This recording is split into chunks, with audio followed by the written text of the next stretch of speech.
Asociación de Editoriales Universitarias de México, donde varias de las universidades del país trabajamos de manera conjunta para promover nuestras publicaciones. En esta noche estamos aquí para comentar una novedad editorial publicada por la Universidad Veracruzana, que pues también forma parte de la Red al Texto, y pues nos da gusto aprovechar este espacio que tenemos aquí, presentarle al público que se acerca, que está aquí en los pasillos. Los invitamos a que nos acompañen un momento para hablar de este libro que a lo mejor al público en una primera instancia no le diga mucho. Digamos, es un libro donde se reúnen varios ensayos, donde entiendo que se parte del análisis común del libro El Derecho a la Ciudad, ¿no?, publicado por Henri Lefebvre. Y bueno, distintos investigadores a partir de este trabajo hacen reflexiones sobre lo que es estar en una ciudad, por lo que entiendo, ¿no? En la editorial de la Universidad Veracruzana ya tenemos una larga historia, una larga tradición, sobre todo con nuestra colección biblioteca, donde está integrado este volumen, donde publicamos libros de ciencias sociales, de historia, de sociología, de política, de derecho. Y esta publicación, desde que nos fue propuesta, consideramos que era una obra importante que venía a enriquecer nuestro catálogo, pero además resulta que, digamos, tristemente también se convirtió en un homenaje a un académico de la universidad que lamentablemente en el proceso de construir esta publicación pues falleció. Estoy hablando de Luis Fernando Granados, que entiendo que también fue uno de los que idearon esta publicación, donde invitó a los distintos colaboradores. De hecho, creo que tuvo discusiones importantes con varios de ellos. Él se destacó, por lo que me he enterado, de siempre ser polemista, de siempre estar argumentando, y que siempre era muy difícil ganarle en las discusiones, ¿no? Para los que no lo saben, Luis Fernando Granados, en su familia, pues es una familia de mucha tradición y de importancia en el país. Su padre era el periodista Granados Chapa, su hermano Tomás Granados es editor. Entonces, bueno, es algo interesante, pues, cómo cada uno de los miembros de esa familia se desempeñaron de manera destacada e importante en los ámbitos que escogieron. Incluso, a lo mejor tú no lo sabes, Dora, pero yo coincidí con Luis Fernando en la Facultad de Filosofía y Letras. Él supongo que estaba estudiando Historia en la UNAM y yo estaba estudiando Letras, ¿no? Entonces lo vi en los pasillos más de una vez, y es curioso, ¿no?, que ahora me toque estar aquí en esta mesa, comentar pues este libro que fue inspirado, digamos, en buena medida por él. Y pues yo no me quiero extender más en estos comentarios. Quisiera cederle la palabra a Dora Cecilia, que ella es, bueno, una de las participantes del libro, que trabajó con Luis Fernando Granados, que eran colegas, ¿no?, en el Instituto de Investigaciones Histórico-Sociales de la Universidad Veracruzana, y que pues desde luego conoce más, ¿no?, el contenido de esta publicación. Ella, como digo, es investigadora de la universidad, se hizo su doctorado en la Universidad de Chicago, y pues ya tiene un rato residiendo en la ciudad de Jalapa. Entonces te cedo la palabra, Dora, y pues ilústranos sobre este tema. Bueno, ¿me escucho bien? Ok. Buenas noches. Primero que nada agradezco a los presentes su interés por escuchar de qué va este libro, y espero que nuestra participación los anime a echarle un ojo para tal vez atrapar su intención de leerlo completo. Primero me gustaría contarles, ahondar un poquito en lo que ya se expuso aquí. Me gustaría contarles un poquito sobre el proceso creativo de esta obra, y no porque haya participado en él o que por ello sienta que es de particular importancia, sino porque sí reconozco que fue más o menos singular, sobre todo dentro de la academia, y que vale la pena tener este contexto para enriquecer su lectura. Como Luis Fernando Granados, editor de esta obra, nos dice en la contraportada, el origen del libro fue convocar a varios investigadores a leer y reflexionar sobre un clásico, Henri Lefebvre, El derecho a la ciudad. Este libro es un libro pequeñito, pero muy denso. La verdad, el ejercicio fue muy rico y yo debo confesar que por lo menos yo lo leí más de 2 veces y hasta que lo empezamos a leer en conjunto fue así como, ya estoy entendiendo de qué va, ¿no? Y además es un libro de estos libros clásicos que todo el mundo habla, cita a veces y muy pocos han leído. Entonces, creo que ese es un acierto de esta idea de la lectura colectiva. Y, como trataré de explicar también en esta exposición, de la importancia de esa cuestión de la colectividad para el mismo Lefebvre y especialmente en este libro, ¿no? Entonces, como decíamos, Granados, Luis Fernando, era historiador, no solamente de oficio, sino de carácter. Y una de sus artimañas intelectuales para concebir proyectos originales, porque eso lo hizo varias veces, era tomarse muy en serio las conmemoraciones, estas fechas y los homenajes. Así que, como en otras ocasiones, con Luis el punto de partida surgió bajo el pretexto de conmemorar, ahora, en esta ocasión, los 50 años de la publicación de un clásico.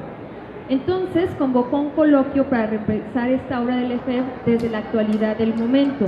En los 50 años de Lefebvre, pues de este libro, de la obra del derecho a la ciudad, se hicieron muchos eventos académicos y se polemizó sobre la obra completa de Lefebvre y toda esta cuestión.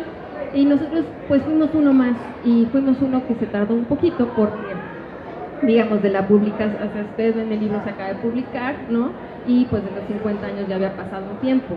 Pero esto tiene una razón.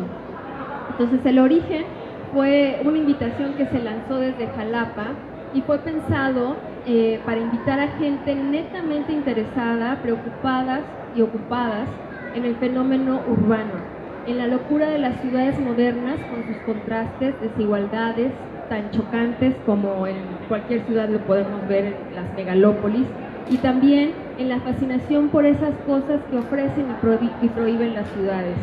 El libro resultó de un ejercicio de lectura en conjunto que nos tomamos bastante en serio para que eso fuera real, es decir, hacer la cosa para evitar las delicias autocomplacientes del simulacro académico. La tarea entonces tomó tiempo. Buscamos primero exponer nuestras ideas, ¿no?, de la ciudad, lo que cada quien hacía, porque aparte debo decir que era un grupo bastante heterogéneo. Habíamos historiadores, sociólogos, antropólogos, especialistas, por ejemplo, en estudios del desarrollo, urbanistas, ¿no? Entonces el reto era grande, ¿no? Porque de repente hablamos todos de la interdisciplina y esa cuestión, pero pues es muy difícil cuando ya se trata de establecer diálogos horizontales y sacarnos de nuestro nicho o de nuestra, a veces hasta un marco teórico que nos encierra un poco, ¿no?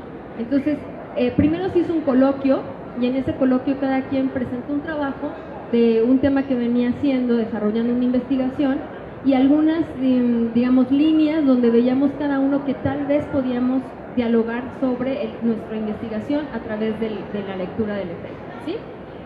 Y después de eso, lo que hicimos fue ver, bueno, las posibles vínculos intelectuales con los conceptos de la obra del derecho a la ciudad. Y después del coloquio, fue muy divertido, fue en Jalapa, nos conocimos, hicimos fiestas, realmente fue muy rico y esto era parte de la manera en que Luis trabajaba realmente, ¿no? Y al final quedamos muy contentos porque hicimos una lectura súper crítica y en esta primera ronda, digamos, ¿no? Todos acabamos medio enojados con Lefebvre, ¿no? Así como, bueno, replanteando nuestras investigaciones, entonces fue muy rico. Y después de eso hicimos ya un trabajo muy serio académico de tallerear los textos. Entonces todos nos leímos, ¿no? Hicimos correcciones. Entre esta cosa y la realidad, vino la pandemia y el proyecto pareció quedar a la deriva, pues cada quien se encerró en su casa. Sin embargo, la necedad del editor, porque como nos dice nuestro compañero Luis, si algo lo caracterizaba era a veces su necedad, pero de esa necedad salían cosas muy buenas.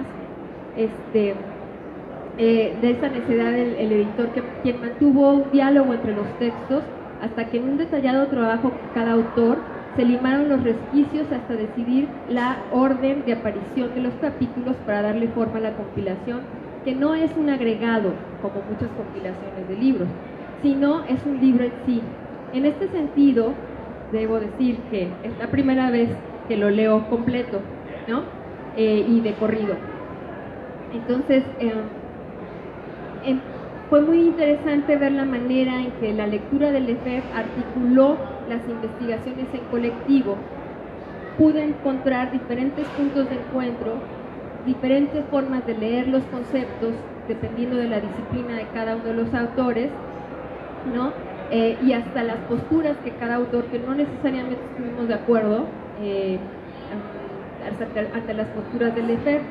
Y me saltan después de esta lectura dos ideas o dos preguntas, ¿no? Que todos acabamos teniendo para cuestionarle al profesor del 68, es decir, del 68 francés, ¿no? Al Lefebvre. Entonces, ¿qué tenía que decirnos sobre la lucha de los habitantes por ese derecho a la ciudad? A su ideal de que eran, esto era Lefebvre, los obreros quienes se harían del urbano en términos de lo festivo, lo cotidiano y lo abstracto, de lo trascendental, y le devolverían a la ciudad ese valor de uso que el capitalismo burgués le arrebataba, reduciéndola a su valor de cambio.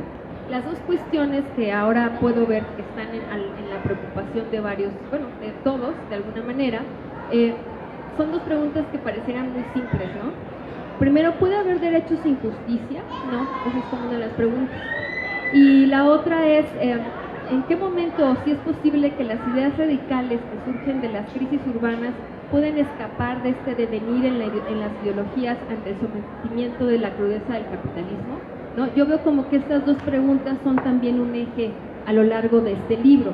Bueno, entonces ahora quisiera hablar un poquito de cómo pues este trabajo de edición y de diálogo entre los diferentes autores que estableció Luis Fernando a la hora de ver el libro y cómo quedó y cómo lo ordenó, es bien interesante porque creo que es un libro que se puede leer, como decía Cortázar, como Rayuela, digamos, lo podemos leer o bien de corrido, ¿no? Hasta podría parecer que hay una cosa cronológica, o también lo podemos leer escogiendo los diferentes capítulos, que hay unos que están más en diálogo o que es más evidente el diálogo entre los autores, y hay otros que pareciera que no están hablándose, pero sí se puede ver este diálogo.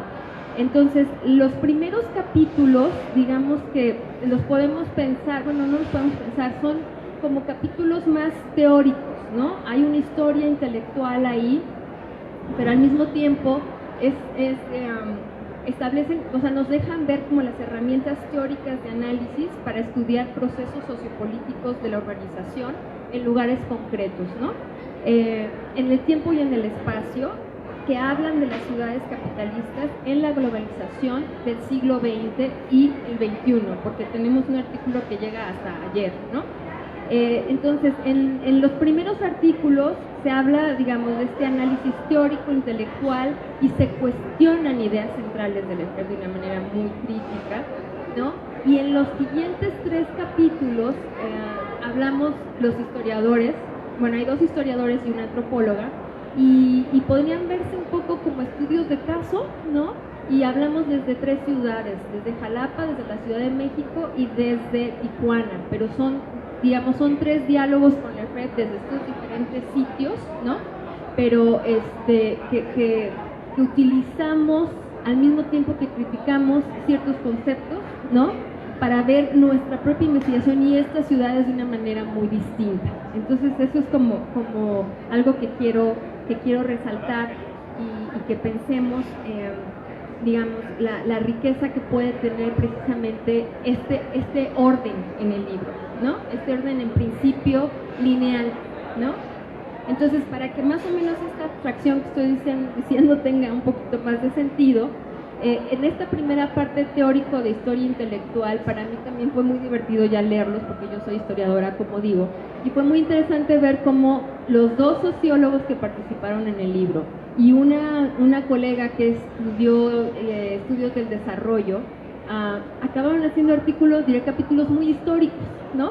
Porque realmente son artículos que nos sitúan en el mundo del Lefebvre, ¿no? Entonces, por ejemplo, el primero, que es de un especialista, es un sociólogo especializado muy en Lefebvre, hace estudios de las ciudades, participa, que esto también es bien interesante, Jerónimo Díaz se llama, él también participa en movimientos urbanos, ¿no?, de inquilinos, tanto ha hecho una investigación muy interesante en la Ciudad de México, bueno, más bien en México, en Argentina, en Chile y en Uruguay, y está bien, él lo que trabaja es precisamente con grupos organizados que buscan apropiarse de la ciudad a través de crear proyectos de vivienda obrera, pero desde la misma gente, ¿no? Entonces, pero él, en su artículo, en vez de hablarnos de eso, que en un principio era lo que habló en el coloquio, de lo que nos habló, de lo que nos habla en el capítulo, es de Lefebvre en Francia en el 68, y cómo Lefebvre es un intelectual que está criticando lo que empieza a ver como algo que se perfila como una crisis de ciertos proyectos de urbanismo en ese momento. Para que nos centremos en lo que digo es, Lefebvre empieza a analizar estos grandes proyectos de los multifamiliares, no sé si tengan en su cabeza, por ejemplo, el más emblemático en México, Tlatelolco, ¿no? Entonces, lo mismo pasó en Francia. Entonces, lo que nos cuenta Jerónimo es cómo Lefebvre es parte de estos proyectos, porque está en el momento en que se idean como una solución a la posguerra de la Segunda Guerra Mundial, y de ese crecimiento de las ciudades que pasa mucho por la migración. Entonces, pero al mismo tiempo, cuando ya se empiezan a desarrollar estos grandes multifamiliares y estos proyectos como ciudades dentro de la ciudad para resolver el problema de la vivienda urbana, de la vivienda para los obreros, y crear comunidad, el mismo Lefebvre se da cuenta de las problemáticas sociales que se están generando ahí y cómo estos edificios, estos proyectos también se convierten en una forma de control, ¿no?, desde el Estado.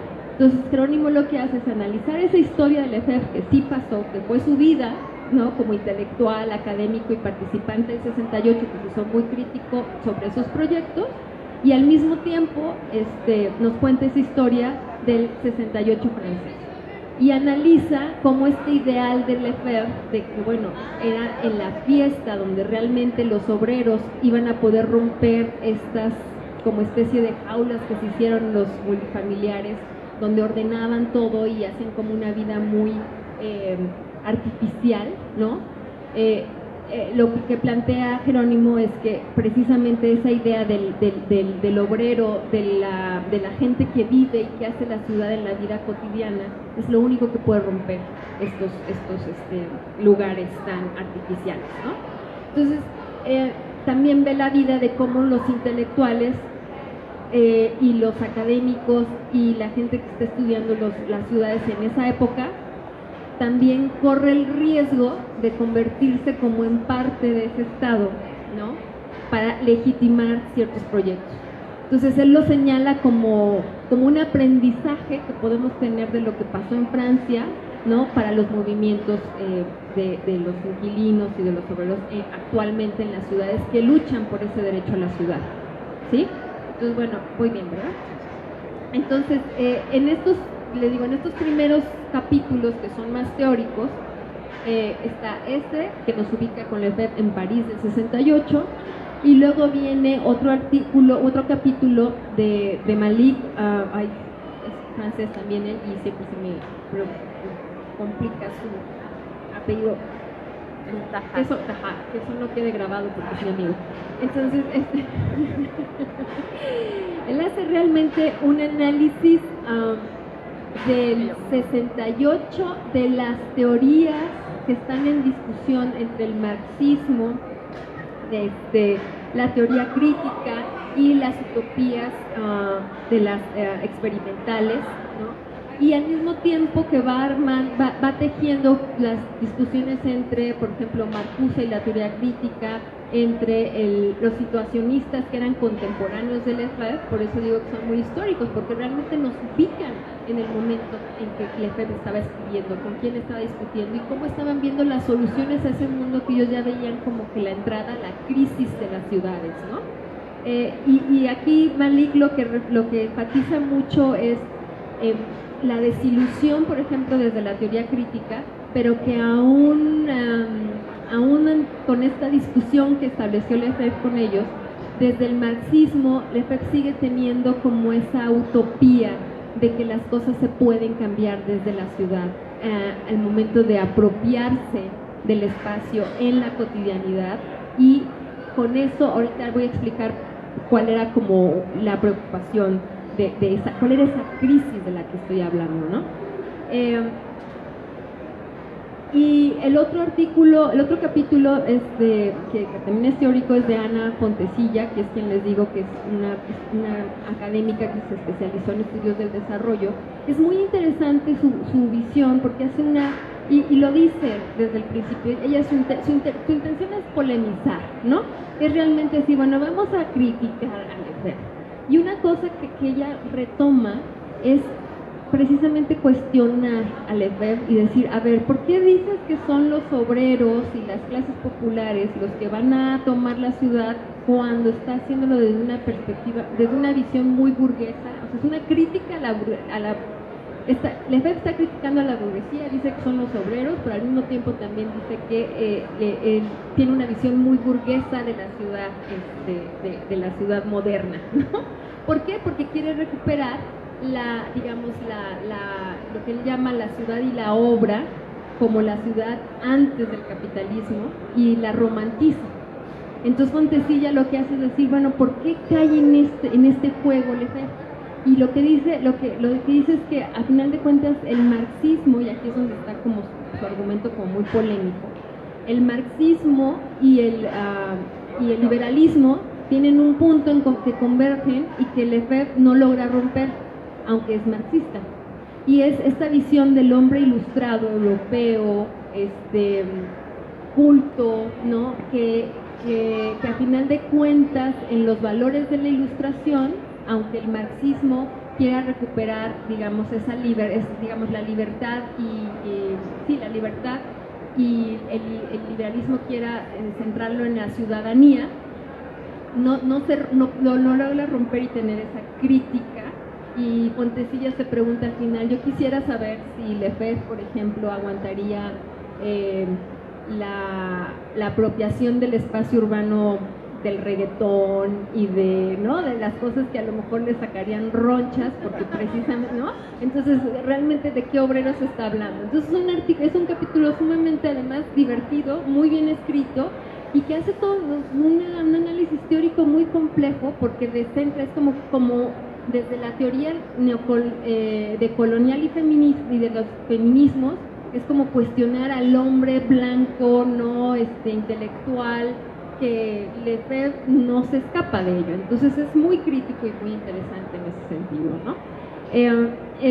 Y luego les decía, esto es como si lo leemos así seguido, y luego está el de Luis Fernando, que es como uno de los capítulos bisagra, ¿no? Porque es el historiador que además hace un análisis súper complejo teóricamente, hablando de los conceptos de la ciudad, lo urbano, la comunidad, el individuo, y utiliza a otros teóricos historiadores para hacer como un ejercicio intelectual bastante arriesgado, como era él, y que yo me acuerdo cuando expuso sus ideas en el coloquio, primero que nada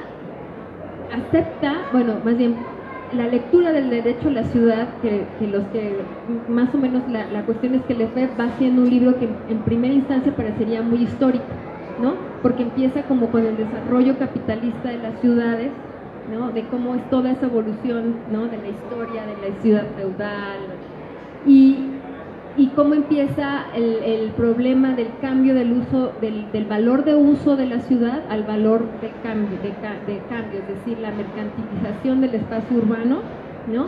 Y de la ciudad como una cosa que se vende en sí misma. con el capitalismo. Entonces, lo que hace Luis Fernando es decir, bueno, pero fíjense que qué tal que yo demuestro que en la Ciudad de México colonial, es decir, por allá por el siglo XVII, esta idea ya estaba, ¿no? Entonces, es bien interesante porque logra decir, sí, Lefebvre está haciendo aparentemente una historia de las ciudades en el mundo capitalista, en el derecho a la ciudad, pero antes que una cuestión histórica, es una cuestión filosófica precisamente de la segregación en las ciudades. Y Luis dice, en el espacio colonial de la Ciudad de México ya había una segregación de ese espacio tan radical como lo que después fue en el capitalismo, ¿sí? Entonces eso es muy interesante y da paso a los siguientes 3 capítulos, que estos que les decía que son como más empíricos, de Jalapa, la Ciudad de México y Tijuana. Ahora, en estos capítulos, bueno, nada más porque a veces uno se va a la abstracción, nada más quiero explicar un poquito más esto del valor de uso y el valor de cambio lo que dice Lefebvre es que con la industrialización y con el desarrollo del capitalismo, los urbanistas, cuando surge el urbanismo como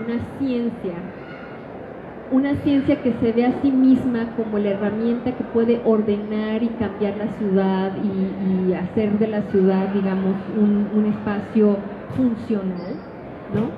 En ese momento lo que dice Lefebvre es que se pierde el valor de uso de la ciudad que se tenía, digamos, en la Edad Media europea, donde la ciudad misma no era para un consumo, sino para vivirla y hacerse de ella, ¿sí?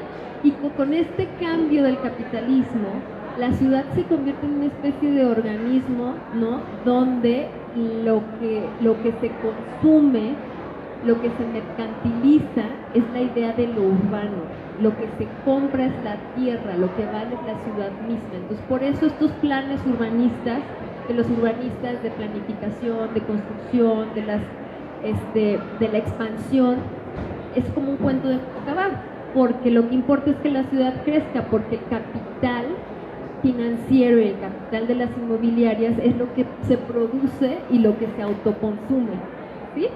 Entonces, esta es la crítica y ese es el momento en que Lefebvre ve como que lo puede estar en crisis. Entonces, lo que hacen estos 3 capítulos, ya teniendo como este marco de referencia que le tenemos en los primeros 4 capítulos, en los otros 3 artículos es como, bueno, a ver, entonces los que según esto que pretendemos que sí se puede hacer historia y que sí se puede conocer el pasado, desde el pasado mismo, toman el de Jalapa, por ejemplo, lo que estudia es en la posrevolución. También antes de que se escribiera, el libro del derecho a la ciudad se escribió en 1968, eso. En la posrevolución, en el caso de Jalapa, como la revolución, digamos, como la reforma agraria, hay un grupo de campesinos, obreros, que se organizan para conseguir tierra en el espacio urbano. Entonces, lo que dice Paulo López, que es el que estudia este capítulo, es que precisamente ahí se ve, en ese periodo, que no fue muy largo, porque después ya se institucionaliza y es parte de cómo funciona el PRI, pues, ¿no? Como en este periodo de la posrevolución, ¿no? De los 20 y los 30, esos movimientos radicales realmente surgieron desde abajo. Entonces, la lucha por las colonias obreras surgen desde abajo y no solamente desde los planificadores. Entonces, esta es una propuesta muy, muy bonita, ¿no? Porque también lo que dice, bueno, ok, este ideal del Lefebvre, que son los obreros los que toman la ciudad y los que se pueden hacer del espacio urbano, pues resulta que sí podemos empezar a pensarlo, ¿no? Pero si hacemos una historia desde abajo, ¿no? Y luego el siguiente capítulo, que es sobre la Ciudad de México, ¿no? Aquí lo que trato de explicar es un concepto que Lefebvre, precisamente donde ve cómo es ese desarrollo de la crisis del capital de las ciudades, dice que hay un momento en que hay una crisis, pero en esas fisuras de la crisis surgen, digamos, movimientos de ideas que son capaces de imaginar un mundo diferente, ¿no? Y de crear otra idea de lo urbano. Entonces yo lo que lo que encontré o donde encontré esa resonancia en mi trabajo fue porque yo estaba trabajando sobre la historia también del México revolucionario de la Ciudad de México, pero desde los arquitectos de vanguardia, los que precisamente en ese periodo que construyen, antes de que construyeran Tlatelolco o no, hay otros arquitectos que según yo son más vanguardistas, que hacen todo un proyecto para construir casas para obreros. Entonces yo analizo esos proyectos, pero tratando de situarlos en su momento histórico y leyendo el espacio físico de las casas que se construyeron para esos obreros, para tratar de entender cuál era la idea, cuál era el ideal que estaban proyectando esos arquitectos de una ciudad que tuviera la posibilidad de integrar a los obreros y lo que ellos imaginaban que eran los obreros, ¿no? Entonces es tomar esta idea del Lefebvre, ¿no? de cómo la actividad que le llaman la actividad creadora del espacio urbano fue posible, pero luego cómo se cierra, y esta es la segunda pregunta que planteaba yo, que encuentro en varios de los capítulos, está un poco, tal vez es un poco angustiante de cómo una idea se acaba cooptando, ¿no? En una ideología que puede devenir hasta en un eslogan, como precisamente el derecho a la ciudad, que fue una cosa que nos llevó a responder al llamado de Luis Fernando, ¿no? Así como, sí es cierto, el derecho a la ciudad se convirtió en un eslogan, sobre todo pensemos en los 2000, ¿no? Por ejemplo, cuando la Ciudad de México, cuando el Distrito Federal se convierte en Ciudad de México, ¿no? Esta idea del derecho a la ciudad parecía que ya en sí era como una cosa positiva y no se tenía que explicar.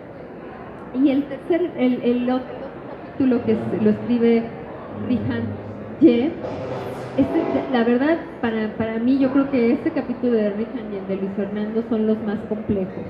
La crítica que hace Rihan, que es antropóloga y trabaja en la ciudad de Tijuana, es muy aguda y parte de una cosa sencillita que se le fue de las manos a Lefebvre, que es que si bien Lefebvre habla de la crisis de la ciudad cuando surge la industrialización y como es parte de la globalización, dice Richard, bueno, cuando Lefebvre habla de la vida cotidiana, de lo festivo, ok, muy bien, pero en un momento se le olvida precisamente esa parte de la industrialización a nivel global. Y ya como que se le olvida la cuestión estructural y se queda en el uso, en lo festivo, en lo trascendental, en la idea, en el ideal de lo urbano, y no habla más de qué pasa con esa cuestión de lo transnacional, de la industrialización que le da marcha a estas ciudades y que entra en crisis con el capitalismo, ¿no? Y el artículo es, bueno, para mí de verdad los invito a leerlo, es fascinante porque tiene además, es una claridad manejando un tema muy complejo, que es cómo se construye un régimen visual de la ciudad de Tijuana en el espacio donde se mantiene esta segregación de la clase trabajadora, ¿no? Desde una mirada transnacional. Entonces, es realmente un capítulo que pone el dedo en la llaga, ¿no? Y que además tiene un arco temporal mucho más largo, ¿no? Y que cuestiona esta visión de que los obreros, por el simple uso del espacio urbano, van a cuestionar el desarrollo del capitalismo, digamos, y la crisis que genera en las ciudades, ¿no? Es un poco desalentador en el sentido de que dices, híjole, bueno, y entonces, ¿por dónde? Pero nos ayuda a cuestionar y a ponernos a nosotros como parte de esa ciudad, porque es un régimen visual que nos implica a todos, ¿no? Entonces, eso también es como algo que creo que es muy importante rescatar del capítulo de Rihan. Entonces, bueno, yo lo voy a dejar ahí, y bueno, no sé si hay algunas preguntas. Sí, adelante, gracias. En el marco en esto que están comentando acerca de la ciudad, ahora estamos viendo cuestiones como Airbnb. ¿Cómo sería visto ahora con esta visión? Fíjate que es una pregunta súper interesante y que además estamos ahorita también viendo por dónde va, por ejemplo, en la Ciudad de México. No he leído bien cómo está la cuestión, pero me estaban comentando que ya hay todo un movimiento que está, bueno, eso en varios lugares del mundo, que están en contra o están cuestionando cómo se están estableciendo las normas para tener los Airbnb por los efectos negativos que tienen estas formas de romper la vida cotidiana y la habitabilidad de los lugares donde están estos Airbnbs para la gente local, digamos, ¿no? Y parece que en la Ciudad de México ya están organizándose unos sindicatos para ver cómo van a regular o cómo van a incidir en que el gobierno de la Ciudad de México también empiece a regular de manera distinta estos Airbnbs.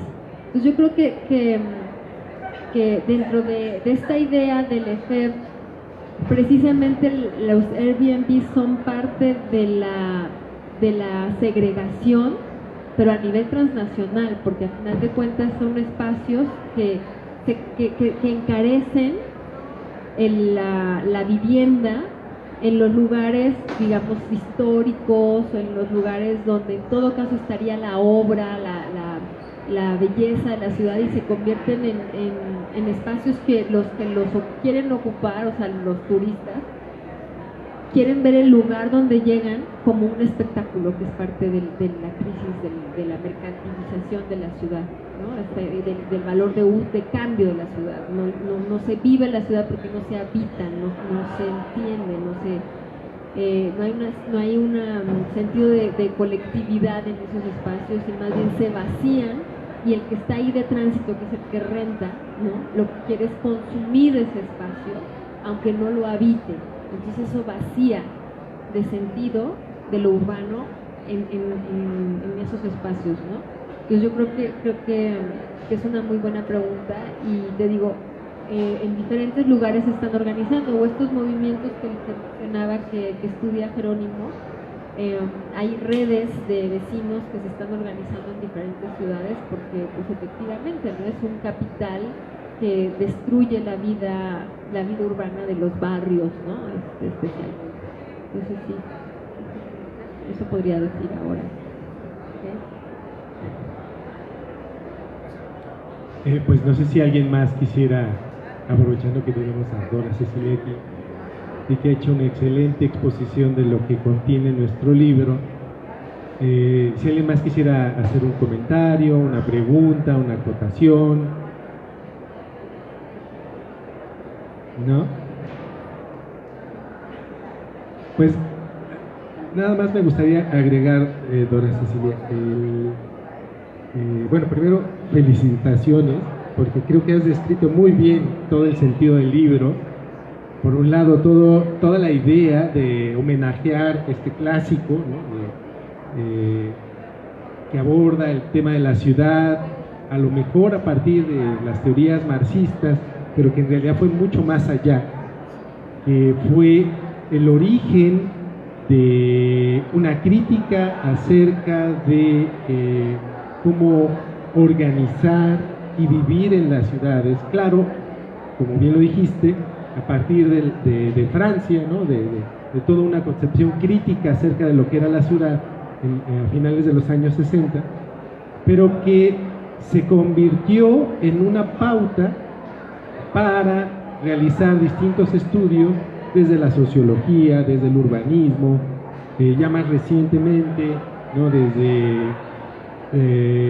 movimientos sociales, y ya también más para acá, ¿no?, todos estos movimientos sociales que han surgido en todas las ciudades del mundo, y aquí en México tenemos muchos ejemplos, en todas las ciudades, ¿no?, en Jalapa se aborda aquí el caso, en Tijuana, pero en realidad en todas las ciudades está toda esta disputa acerca de cómo estar en las ciudades, cómo hay puntos de vista hegemónicos, ¿no?, que han señalado o que pretenden que la ciudad solamente sea de una sola manera para unos cuantos, y todos los demás que están en las mismas ciudades que se quieren apropiar de ellas y las quieren vivir de otras maneras.